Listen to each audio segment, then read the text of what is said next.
位于华盛顿的维吾尔人权项目就2009年7月5日在乌鲁木齐大屠杀12周年之际发表声明。声明指出，过去5年中国对维吾尔人的压迫已演变为种族灭绝，并强调国际社会至少应确保过去12年来逃离这种压迫的维吾尔难民和寻求庇护者的安全。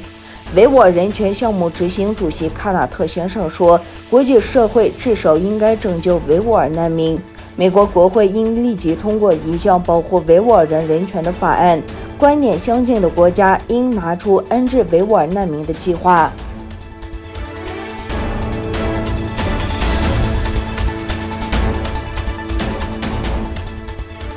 美国国会及行政当局中国委员会主席致信联合国秘书长，要求对中国严重侵犯人权行为，尤其是在针对维吾尔人和其他少数族裔设立的集中营以及强制劳动采取行动。美国国会及行政当局中国委员会2位共同主席，民主党籍参议员杰夫·默克里与该委员会共同主席民主党籍众议院詹姆斯·麦格文星期四联名致信联合国秘书长安东尼奥·古特雷斯，呼吁联合国立即采取行动，密切监视并评估中华人民共和国严重侵犯人权的状况。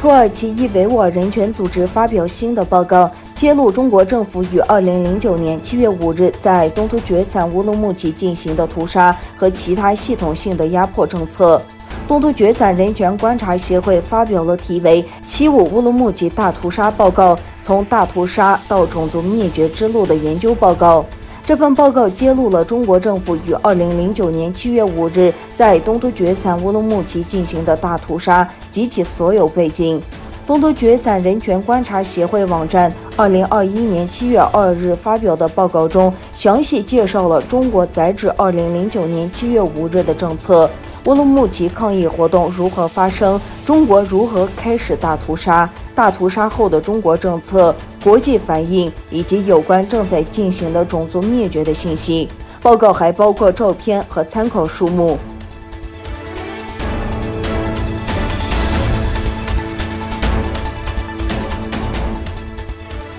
由于美国的限制，一直在手机部门苦苦挣扎的华为继续在中国投资芯片制造商。自去年以来，华为一直被禁止从美国制造商或所有使用美国设备或技术的主要芯片制造商那里购买智能手机芯片。7月2日消息，近日上海阿卡斯威电子技术有限公司发生工商变更。据悉，上海阿卡斯威电子技术有限公司新增股东哈勃科技投资有限公司。哈勃科技投资有限公司为华为关联公司，由华为投资控股有限公司100%控股。有报道指出，华为正在海内外大量招聘芯片人才。知名新闻网站透露，华为又投资了10家芯片相关公司。